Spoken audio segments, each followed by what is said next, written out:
What would you do if your husband walked out on Christmas Eve, then reappeared days later to expose a billion-dollar scandal that could destroy his entire family? On a frosty Christmas Eve, as Manhattan sparkled under a million twinkling lights, Amelia Carter stood alone in her penthouse. One hand rested gently on her pregnant belly. The other clutched a handwritten note left on the marble countertop. "I need space. Julian." That was all it said. No explanation, no warning, just silence. He had left hours earlier. Only that morning, Julian Westwood, her husband, the heir to the powerful Westwood Holdings empire, had kissed her forehead, helped her into her emerald green gown, and promised they'd only stay at the gala for a short while. But he never returned from that evening's event. Now, his absence echoed louder than any argument they'd ever had. The apartment, once filled with warmth and music, was now eerily quiet. Christmas carols played faintly in the background, each note piercing the stillness. Outside, snow fell softly, blanketing the city in peace. Inside, Amelia sat in a velvet armchair, barely breathing. The fire crackled beside her, but she felt nothing but cold. She didn't cry at first. She couldn't. Her mind kept replaying every moment from the past few weeks, his distant glances, the late-night phone calls, the way his smile had stopped reaching his eyes. Something had been wrong. But this, walking out on Christmas Eve, while she was 7 months pregnant, that was something else entirely. Julian Westwood wasn't just any man. He was Wall Street's golden boy, son of Richard Westwood, a financial titan whose name opened doors on every continent. His mother, Vivian Westwood, came from old European nobility and judged everything and everyone through a lens of quiet disdain. Julian had grown up in a world of excess, private schools, country estates, black-tie galas. And yet, he had fallen in love with her. Amelia Carter, daughter of 2 diner owners from upstate New York. She had dreams once, of being a journalist, of uncovering truth in places most people looked away from. Instead, she found herself living in a tower of glass and gold, married to a man she barely recognized anymore. They had once been so close. Julian had said she made him feel seen, like more than just a name on a magazine cover. But lately, the pressure from his father, the merger, the investors, the image, had begun to consume him. Every time she reached for him, it felt like he was slipping further away. And now, he was gone. A news alert buzzed on her phone. She blinked and glanced at the screen. Breaking. Julian Westwood. Missing. Amid merger turmoil. Pregnant wife left behind on Christmas Eve. Her heart dropped. So it wasn't just personal anymore.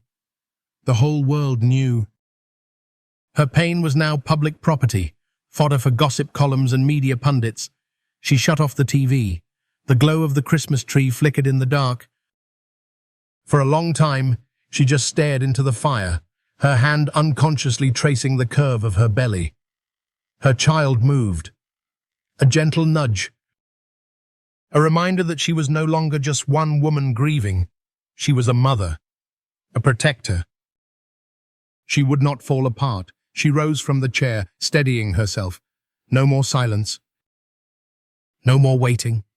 She was going to find out what happened, why Julian left, and what Richard Westwood might have done to push him over the edge. The intercom buzzed. "It's Ethan. Let me in." Ethan Monroe, Julian's best friend and the CFO of Westwood Holdings, stepped into the foyer a moment later. Snow clung to his coat. His expression was tight, concerned. "You need to see this," he said, holding up his phone. On the screen was a blurry photo from the gala. Julian and Richard face to face, arguing. Julian's fists clenched, Richard's face pale with rage. "He didn't just leave, Amelia," Ethan said softly.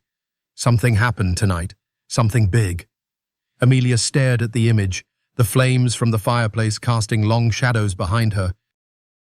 Slowly, she lifted her eyes. "Then we're going to find out the truth," she said. "For Julian. For our baby. And for me." Because if the Westwoods thought she would fade quietly into the background, they were about to learn otherwise. The morning after Christmas felt nothing like Christmas.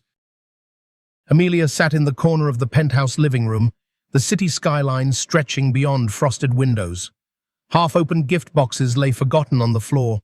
The scent of pine and cinnamon still lingered, but the warmth of the holiday had vanished. She hadn't slept. Every time she closed her eyes, she imagined Julian out there, lost, angry, maybe hurt. But he hadn't called. Not once. And that silence spoke louder than any argument they'd ever had. Ethan Monroe poured her a cup of tea. He looked exhausted too, but his mind hadn't stopped working.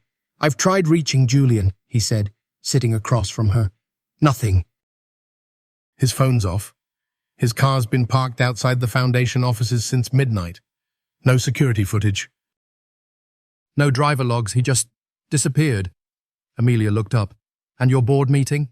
"They're panicking," Ethan admitted.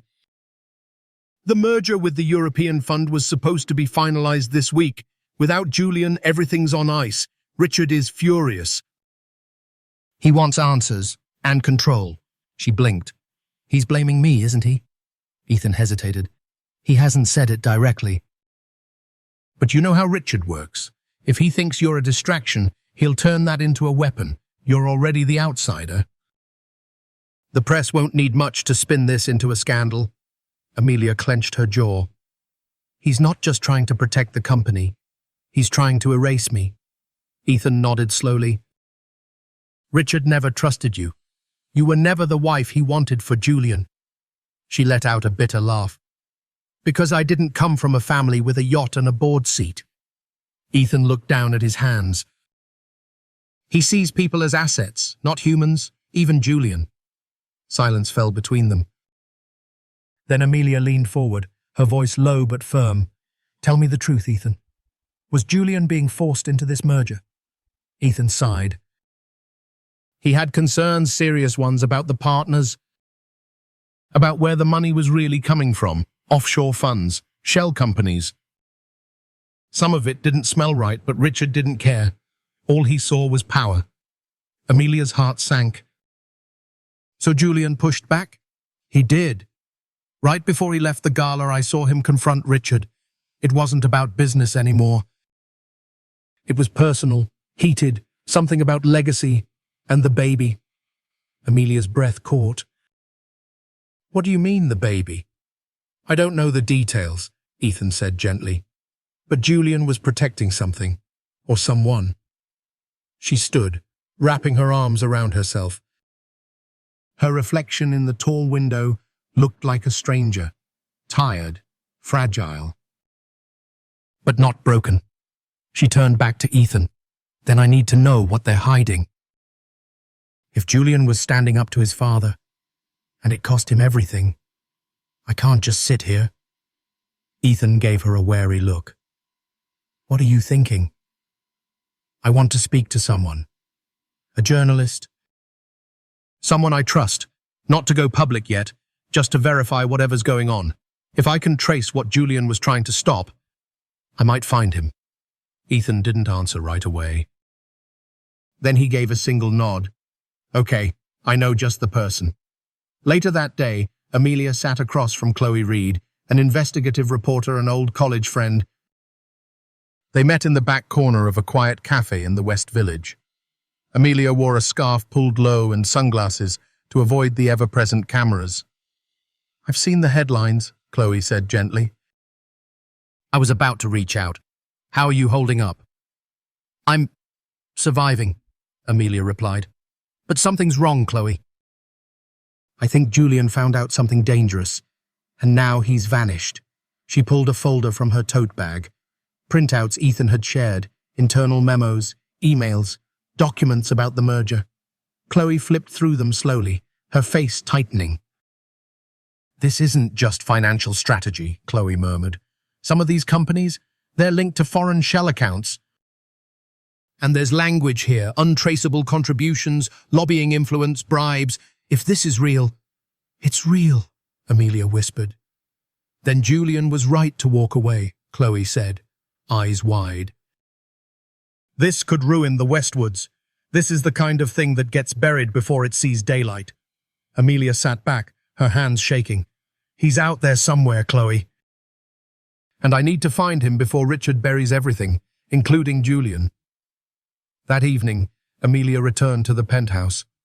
The city buzzed outside, but inside, her world felt frozen in place. She sat on the bed, staring at her wedding photo, Julian in a classic tux, her in a simple lace gown, both laughing like they had the world in their hands.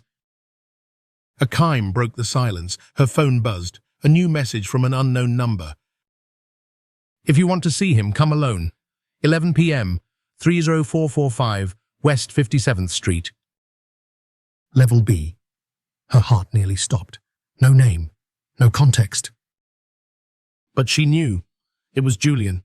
She grabbed her coat and keys, her breath catching. She turned to the framed photo one last time before heading to the door. I'm coming for you, she whispered. The parking garage on West 57th Street was dimly lit, cold, and echoing with silence. Amelia Carter stepped out of her rideshare car a block away, heart pounding. She clutched her coat tighter around her, the winter wind biting her cheeks. She had followed the instructions exactly. Alone. No press. No Ethan. No Chloe. Just her, and whatever waited for her in the shadows. It was 10:58 p.m. 2 minutes early. Her boots clicked softly against the concrete as she descended into the lower level of the garage. Fluorescent lights flickered overhead. Empty rows of parked cars stretched into the distance. Each footstep seemed to bounce off the walls louder than the last. Then she saw him. A tall figure, leaning against a black SUV near one of the support pillars. The moment he stepped forward, her knees nearly buckled. Julian. He looked thinner, exhausted. His hair was tousled, his coat rumpled. Dark circles framed his eyes, but he was alive, and he was there. Their eyes locked. Neither moved for a second. Then Amelia broke into a run. She didn't care that her stomach was swollen from pregnancy. She didn't care that her coat flapped open, that tears blurred her vision. She just needed to get to him. Julian caught her in his arms, pulling her close, holding her as if he would never let go again. His hands gripped her back. Her fingers clung to the lapels of his coat. They stood like that for what felt like forever. I'm so sorry, he whispered against her hair. I couldn't stay. I couldn't risk it. I needed time to think, to breathe. To protect you. Amelia leaned back, eyes searching his. Protect me, Julian, you left. I've been trying to hold everything together while the world watched me fall apart. I know, he said, guilt washing over his face. But I wasn't running from you. I was running from my father. She blinked. Richard? Julian nodded. The merger isn't just a business deal. It's a cover. I found documents, evidence that Westwood Holdings is funneling money through offshore accounts tied to political bribes. If I signed off on it, I'd be complicit. Amelia's breath caught. So you walked away. I told him I wouldn't be part of it, Julian said. That I'd rather lose everything than live a lie. He threatened to cut me off, to smear my name. He said you were a liability, that you'd bring the family down with your idealism. Amelia's eyes burned with fury. He doesn't get to use me against you. I thought if I left, Julian said quietly, he'd back off. But I see now. I should have stayed. I should have told you everything from the start. Amelia reached for his hand, placing it gently on her belly. You're here now. But this isn't just about us anymore. We're going to be parents, and we have to fight back. Together. Julian looked down, emotion rising in his throat as he felt the baby move beneath his palm. I'm scared, he confessed. Not of losing the company. Of losing you. Of what my father might do. "We won't hide," she said firmly. "I've already gone to someone I trust." Chloe's verifying the documents. If what you found is real, this isn't just a family scandal, it's a crime. Julian pulled her into another hug. Then let's blow it wide open. Later that night, back in the penthouse, Amelia sat beside Julian as he handed her a flash drive. "It's all here," he said. "Emails, memos, transaction records, names." They stayed up until dawn, cross-referencing what he had with what Chloe's team had already begun to uncover. It was worse than they imagined. Names of foreign officials, secret meetings, payments disguised as charitable contributions. Westwood Holdings wasn't just corrupt, it was rotten to the core. By morning, Chloe called with confirmation. The documents were legitimate. Multiple sources had verified their authenticity, and the story was about to break. "Once this goes live," Chloe warned, "there's no turning back." Amelia looked at Julian. He nodded. "Then let it break," she said. "Let the world see what legacy really looks like."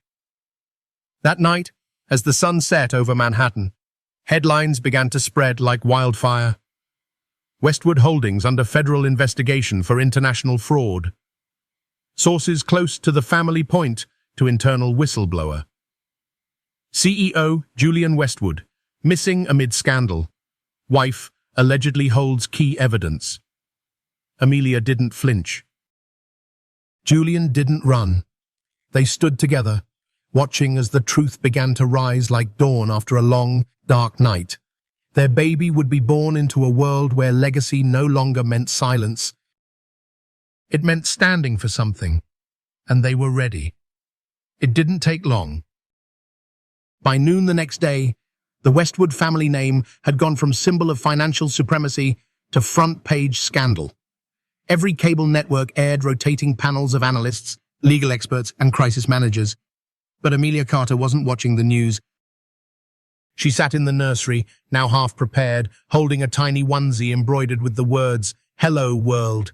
Her fingers trembled, not from fear, but from exhaustion.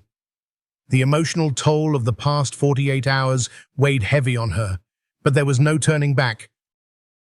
Julian was across the room, pacing with his phone. "No, I'm not releasing a statement yet," he said firmly into the receiver. "We'll speak to the press when we're ready." "Not before."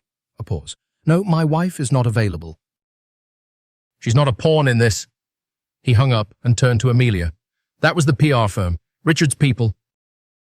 They want us to sit down for a family-friendly interview, try to steer the narrative." Amelia raised an eyebrow. "So they can paint us as unstable and buy time to destroy the evidence?" Julian sighed. "Exactly." A chime echoed from Amelia's phone. Unknown number. She clicked it open. "You've made a mistake, Eliza. Don't drag our family into the mud. You're out of your depth." "Tread lightly. R.W." Her heart skipped. Her hands went cold. "Julian," she said slowly, "your father just messaged me." He crossed the room in an instant. Read the message. His jaw clenched. "This ends now," he muttered, storming toward his desk. "I'm calling him." Amelia grabbed his arm. "Wait, he wants a reaction. He's trying to bait us, make us look erratic." Julian turned, breathing hard. "He threatened you."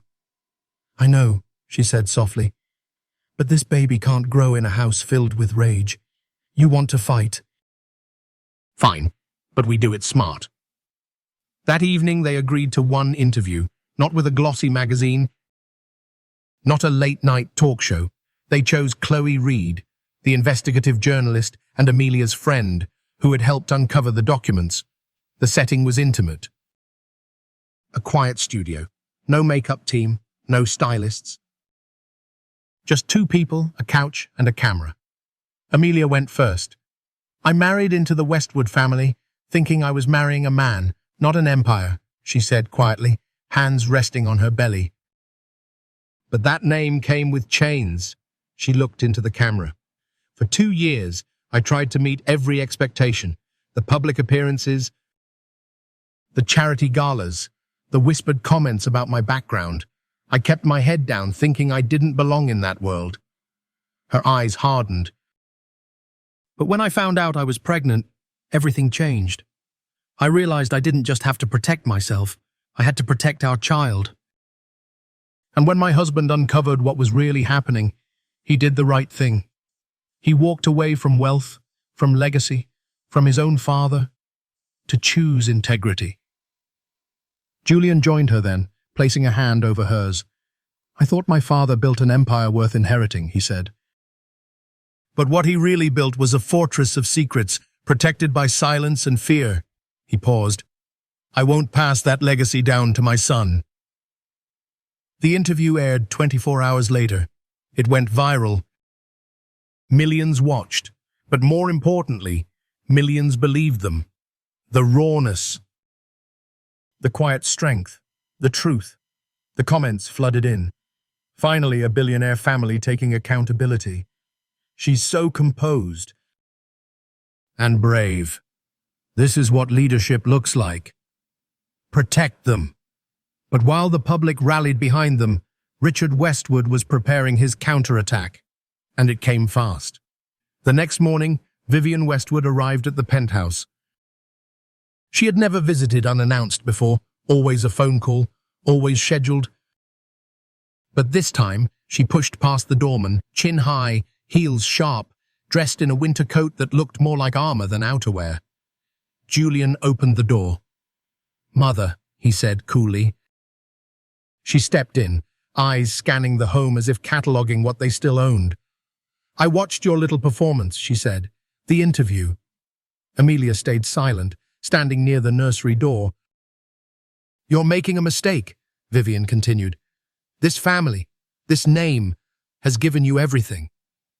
Julian shook his head. "It gave me pressure. It gave me fear. It gave me rules I never agreed to." Vivienne's voice dropped. "And what do you think this crusade will bring?" "Justice. You think the world rewards whistleblowers?" She turned to Amelia. "You don't know the enemies you've made, dear. You think the press loves you now, but they'll turn. They always do." Amelia stepped forward, calm, measured. "Then let them. We're not hiding." Vivienne's mask cracked just slightly.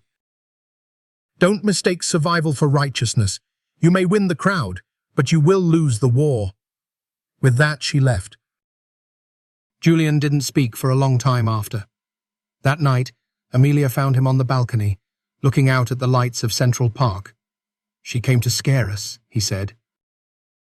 "To remind us that they still have power." Amelia leaned into his side. "And we reminded her that we're not afraid anymore."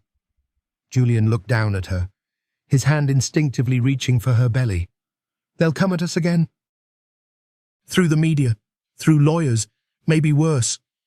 Amelia nodded. "Then let them. They forgot something important." "What's that?" She smiled.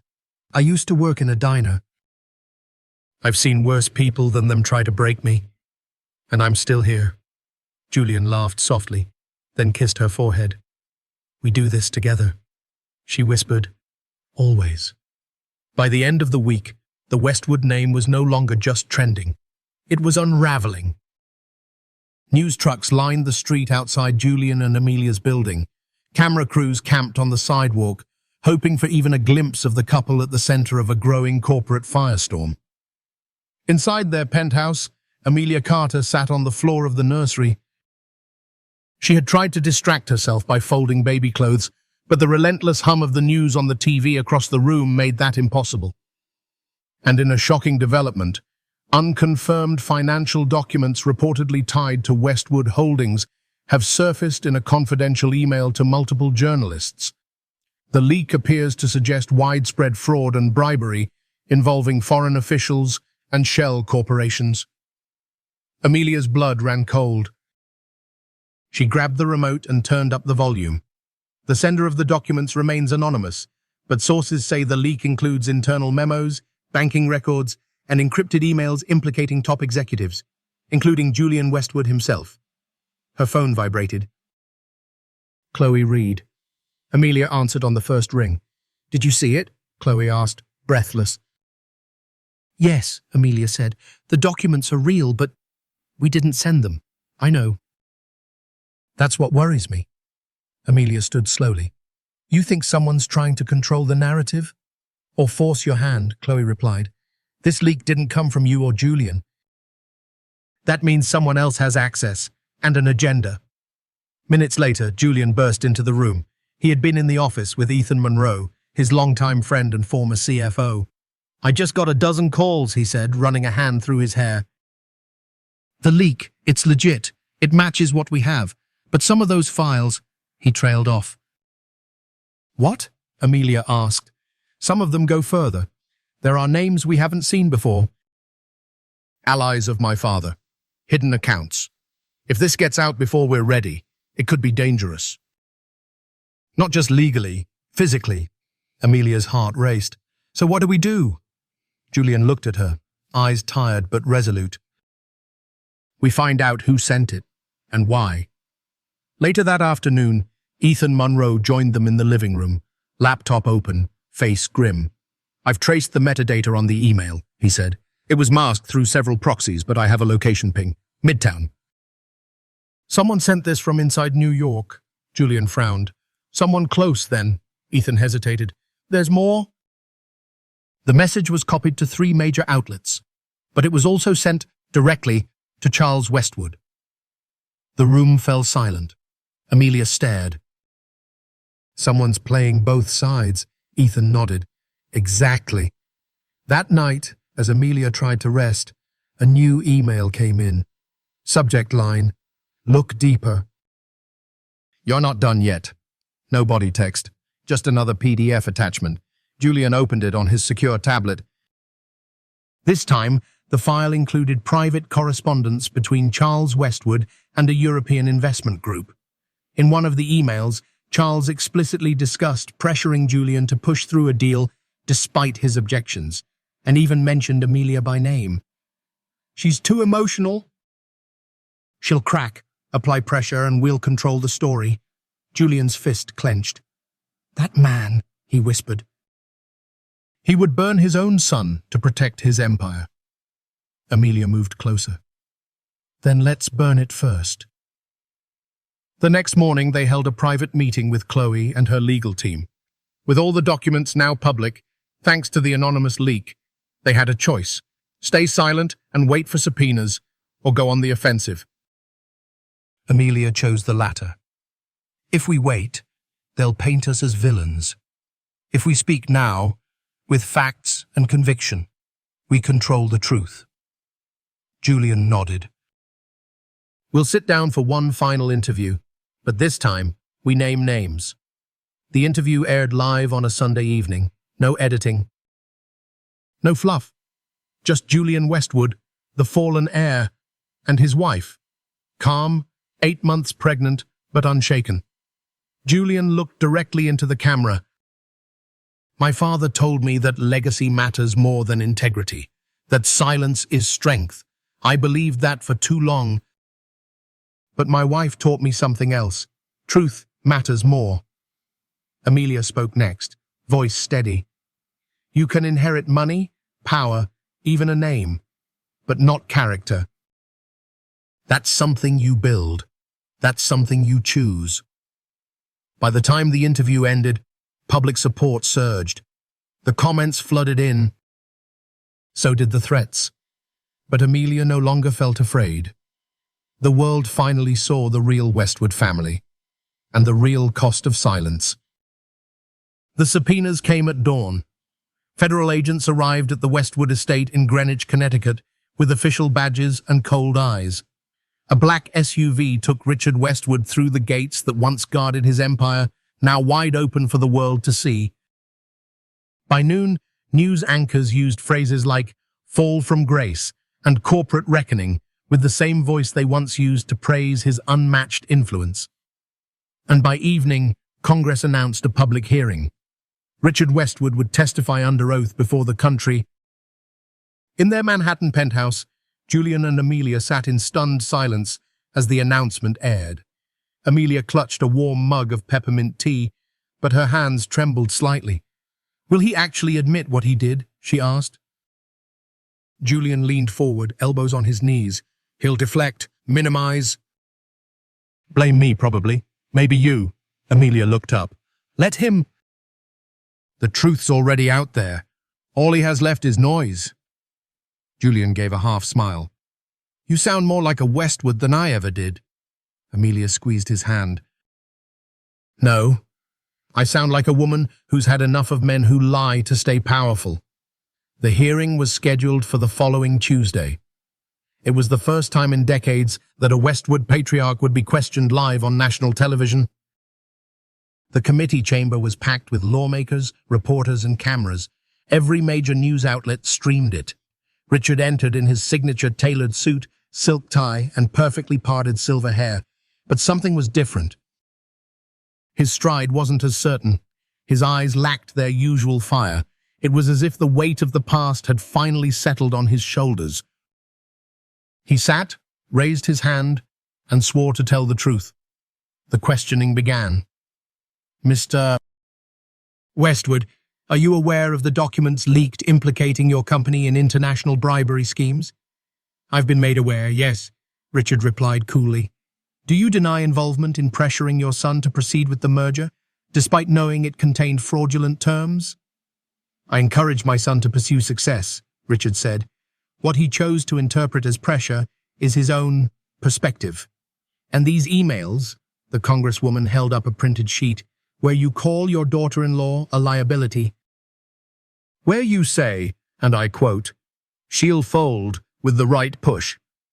Richard's expression tightened. That was taken out of context. Amelia, watching from the couch, let out a bitter laugh. Julian said nothing, but his jaw clenched. The hearing continued for hours, and while Richard answered every question, his tone, his coldness, told its own story. He never once mentioned accountability, never once used the word sorry. When asked what mattered most to him during his decades of leadership, his answer chilled the room. Continuity, control, and the Westwood name. That night, Julian couldn't sleep. He stood by the nursery window, looking out at the city skyline. Amelia joined him, her silhouette glowing in the soft nightlight. You okay? She asked. Julian took a long breath.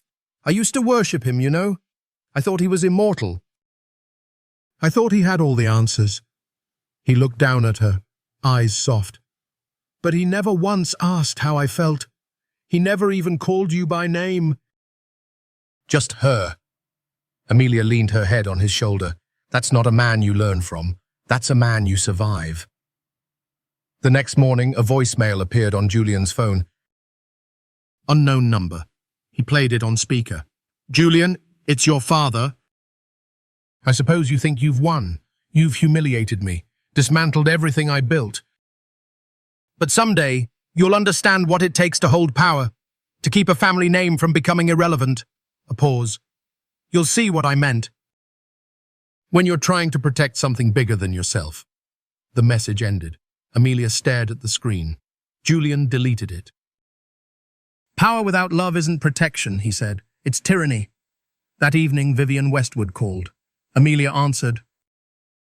Her voice was calm. Mrs. Westwood. I don't expect forgiveness, Vivian said. But I hope you'll believe me when I say, I never wanted this.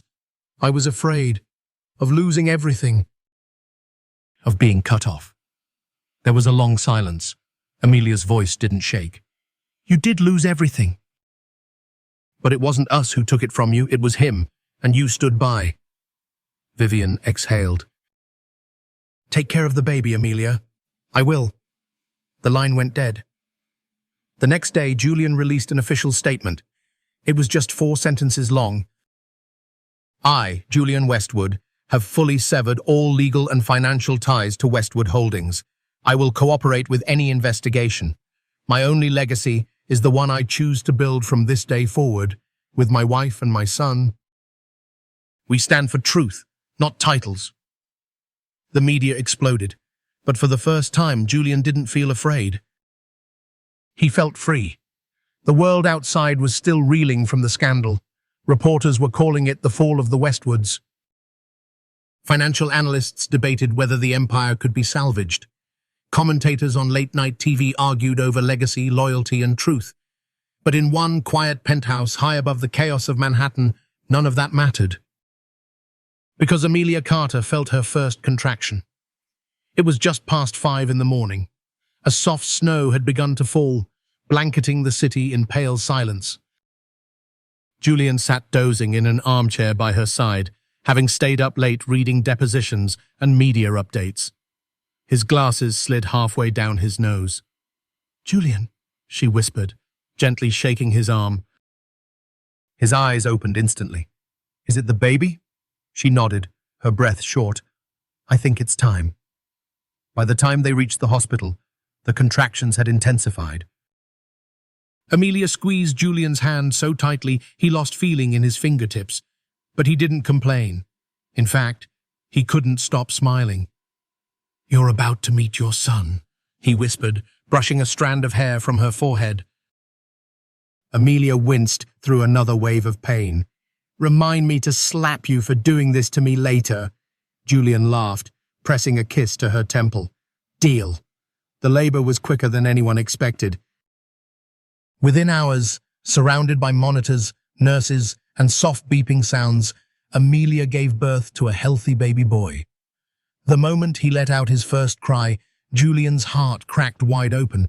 He had been called many things in his life: heir, CEO, genius, traitor. But this tiny voice screaming into the world, this made him a father. He cut the cord with shaking hands, then cradled his newborn son as Amelia wept softly beside him, overwhelmed by exhaustion and joy. They named him Caleb. It was Amelia's idea. Simple, timeless, strong. The name carried no legacy, no family crest, no business empire behind it. Just love. Later, in the quiet of their hospital room, Julian sat beside Amelia's bed, holding Caleb close. The city skyline glowed outside the window, the winter sunrise casting golden light across the floor. Amelia turned her head toward him. "What are you thinking?" she asked.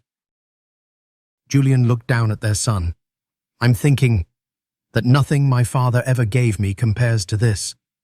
Amelia smiled. "Then you've already broken the cycle." The press found out within hours. Westwood heir becomes father days after testifying against his own family. From dynasty to diapers, a new chapter for Julian Westwood. Scandal baby or symbol of redemption? Julian muted every screen. For once, they let the headlines run wild without feeding them. In that tiny hospital room, they had their own story, and it didn't need an audience. Visitors came in waves. Ethan Monroe arrived first, grinning from ear to ear, a stuffed lion in one hand and a pack of diapers in the other. "Congratulations," he said, voice thick with emotion. "He's got your stubborn brow, Julian. And his mother's eyes," Julian added proudly. Ethan nodded. "Then he'll see the world clearly." Later, Chloe Reed stopped by, notebook tucked under her arm, but she didn't ask a single question. Instead, she simply held Amelia's hand and whispered, "You're stronger than any headline." Even Vivienne Westwood called, not to visit, but to offer her congratulations in a voicemail message that felt more human than anything she'd said before. That night, as Amelia slept and Caleb dozed in the crib beside her, Julian walked down the hospital corridor to get some air. He passed a vending machine and a sleepy security guard, then stopped by a window overlooking the city. Everything had changed. His name was no longer tied to billion-dollar deals or champagne galas. He was no longer the boy trying to make his father proud. He was a man who had walked away from power to become someone better. Behind him, a nurse approached quietly. "Mr. Westwood?" He turned. She smiled. "Your wife says the baby just smiled in his sleep." Julian laughed softly. "Thank you." He turned back toward the room, heart full.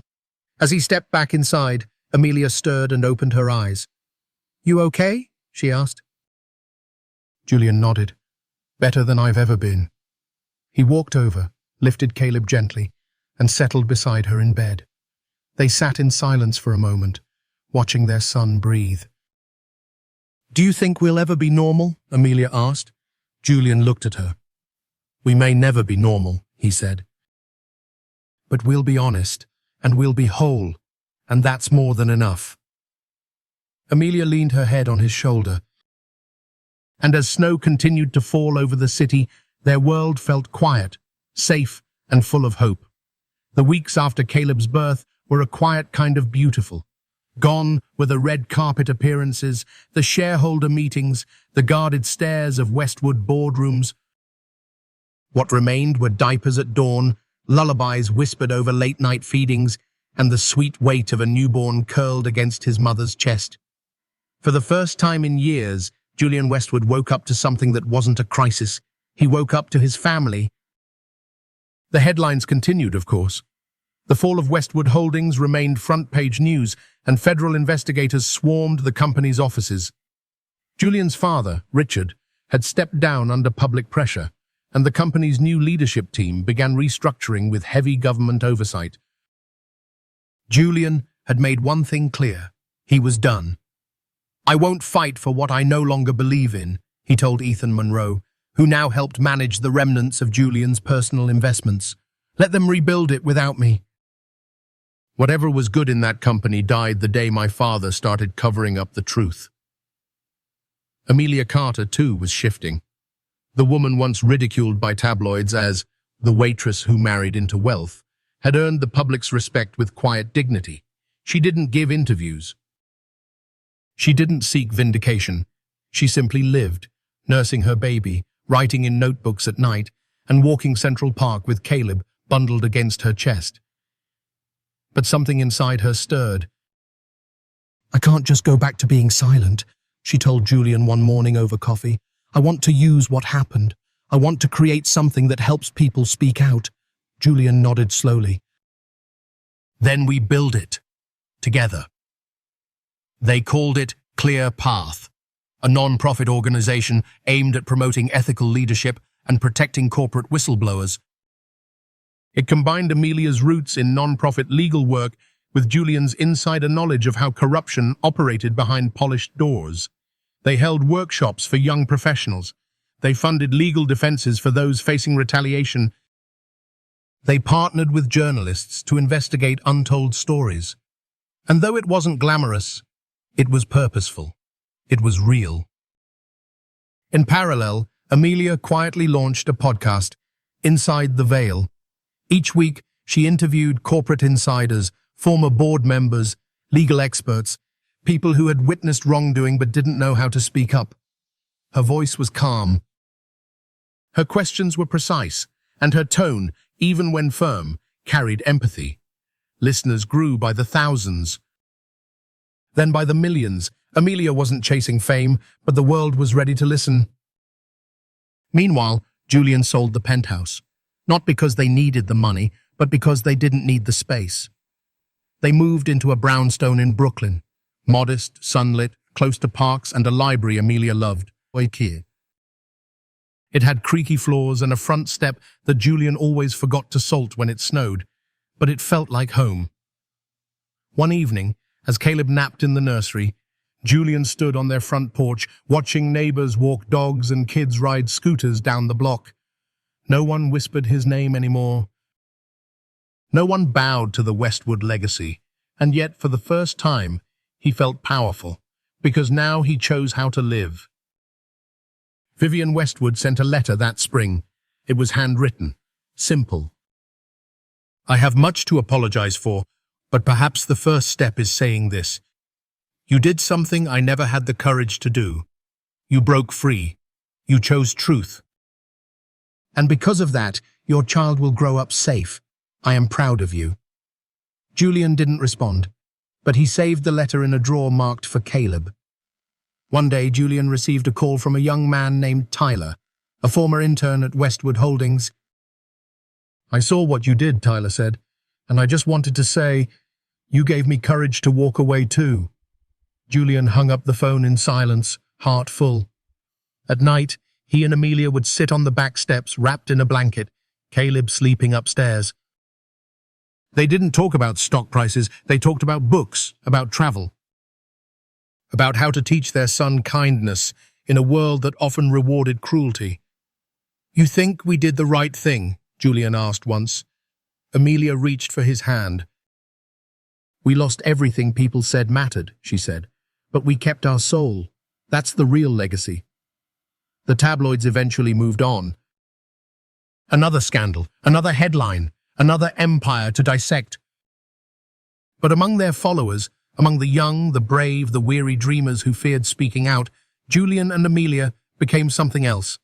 Not survivors of scandal, but architects of change. And that, more than fortune or fame, was what they wanted their son to inherit.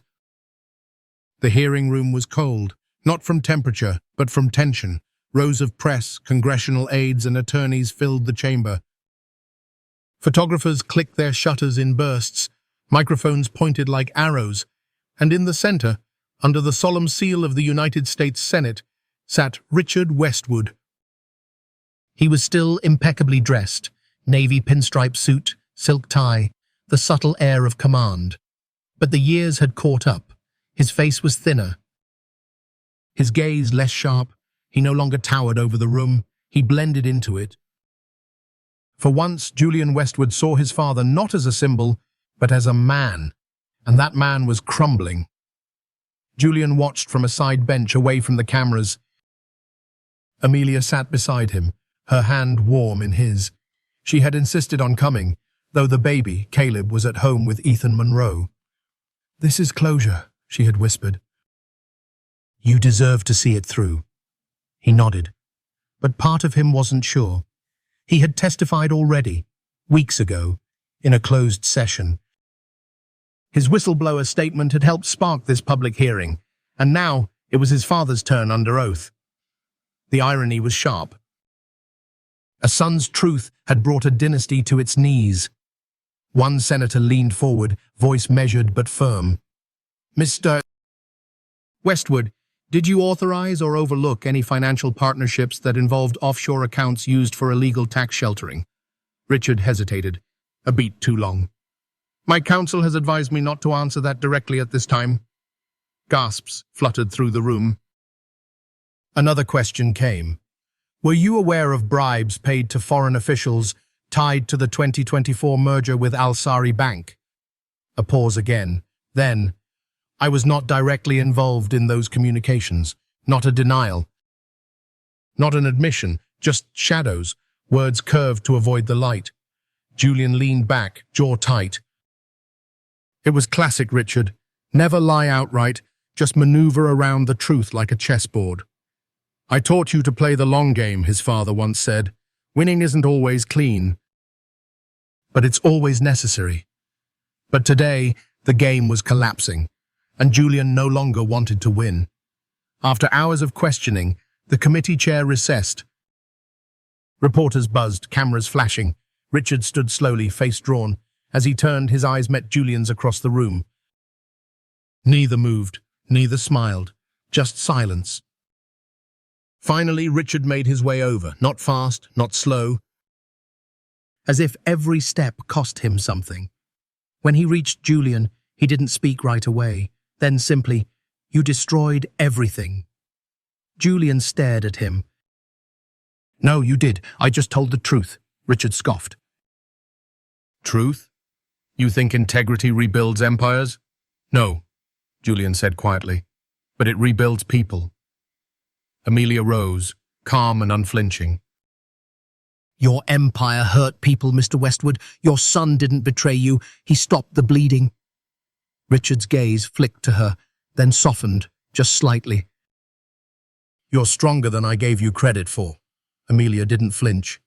"Your son is too. You just never saw it." A long pause. Then Richard nodded once, sharply, like a man conceding a checkmate. He turned to Julian. "Take care of that child. Be better than I was." And with that, Richard Westwood walked away, not as a mogul, but as a man left behind by the very world he built. Outside the building, protesters held signs. "Truth over power. Whistleblowers are patriots. End corporate immunity." Julian and Amelia slipped into a waiting car without a word. No interviews. No statements, just a quiet ride back to Brooklyn. On the way home, Julian stared out the window. Amelia watched him, then reached across and took his hand. "That was the last chain," she said gently. He turned. "What do you mean?" She smiled. "The final thread between who you were raised to be and who you chose to become." Julian blinked, eyes damp. "And who did I become?" Amelia answered without hesitation. "A man I'd want our son to look up to." That night, as Caleb slept in his crib, Julian stood beside the window, moonlight washing over the quiet street below. He thought about everything they'd lost: status, legacy, privilege. But then he turned around and looked at the life inside their little brownstone. Books, laughter, baby toys, a woman who never let go of him even when he fell apart. And for the first time since Christmas Eve, Julian felt peace. Not because the storm had ended, but because they had walked through it. Together.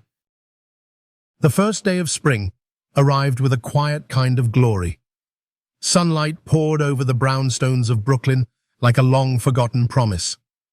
Trees along the sidewalk stretched out tentative green shoots. And inside a modest home on a quiet street, Julian Westwood sat on the back steps, a blanket wrapped around his shoulders, cradling his infant son against his chest. Caleb slept peacefully, his tiny breaths rising and falling in rhythm with his father's heartbeat. Julian closed his eyes and listened, not to the hum of Wall Street, not to boardroom debates or the ping of endless emails, but to birdsong, to the rustling of wind through budding branches, to silence, real, gentle, healing silence. Behind him, Amelia Carter stepped out barefoot, carrying 2 mugs of coffee. Her smile was soft, tired, and real. "He went back to sleep?" she asked. Julian nodded, out like a light. They sat together in the sun, shoulders touching. It had been 3 months since Julian had walked away from everything.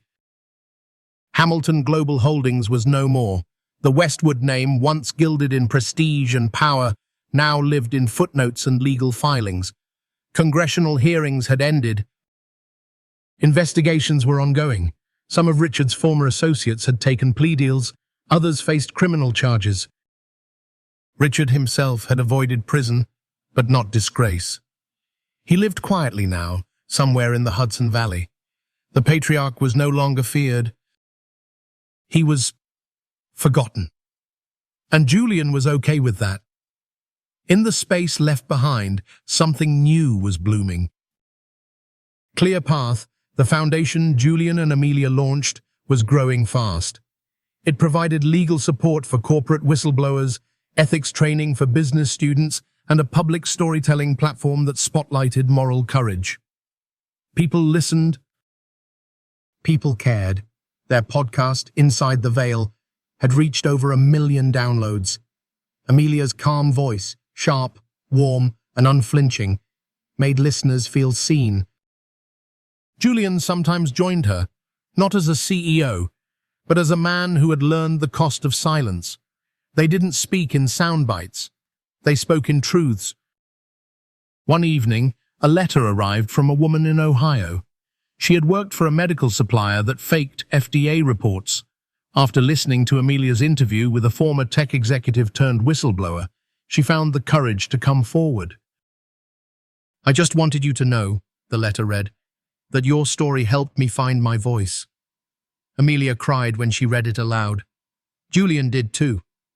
Because in a world obsessed with noise, they had chosen honesty, and it was making a difference. Their days were simple now: morning walks with Caleb in the stroller, writing scripts, fielding calls from non-profits. Occasional lunches in the park where no one asked for autographs. Their nights were quieter too, except for the occasional midnight cry. But even that felt sacred. Once, Julian had thought legacy was about buildings with your name on them. Now, he knew better. Legacy was a baby who felt safe in your arms. Legacy was choosing truth even when it hurt. Legacy was what you left behind in the hearts of people you'd never meet. One Saturday afternoon, while reorganizing storage boxes, Julian found a small envelope tucked into an old desk drawer. On the back, written in his mother's elegant cursive, were 4 words: "For my son, one day." Inside was a single sheet of paper. It wasn't a letter. Not quite. More like a reflection, something she had never said aloud. If you ever find yourself standing between power and conscience, I hope you choose conscience. Even if it costs you everything, because in the end, that's the only thing worth keeping. Julian folded the paper slowly and placed it in Caleb's keepsake box. It would be there for him. Someday. That night, as they bathed Caleb under warm water and soft light, Amelia asked, "Do you think we did enough?" Julian glanced down at the tiny fingers grasping his thumb. "I don't think it's about doing enough," he said. "I think it's about doing what's right, again and again, even when no one's watching." Amelia smiled, brushing wet curls from Caleb's forehead. "Then let's keep doing it." Spring turned into summer. The brownstone garden bloomed with tulips Amelia had planted on a whim. Julian took up woodworking in the evenings. Nothing fancy, just a crib, a shelf, a bench for the porch. Caleb babbled his first word. It wasn't dad or mom, but something that sounded suspiciously like light. And every time Julian heard it, he smiled, because that's what they'd found. Not wealth, not fame, not applause, but light. And in that light, a new legacy had begun. In a world that often rewards silence and punishes integrity, this story reminds us of a simple, powerful truth. Doing the right thing may cost you everything, except your soul. Julian Westwood was born into privilege, groomed for legacy, but it wasn't until he walked away from that world on a cold Christmas Eve that he finally found something more enduring. A life of purpose, grounded in honesty and love. For older generations who've seen decades of change, this story reaffirms that it's never too late to choose what's right. Whether in boardrooms or quiet family moments, legacy isn't what we leave in a trust fund. It's what we leave in people's hearts. Amelia's quiet courage, Julian's moral reckoning, and their shared commitment to truth over comfort speak to all of us. In the end, resilience isn't measured by wealth, but by the values we pass on. No matter your age, your power, or your past, it's never too late to start over, with grace, with courage, and with the people who matter most.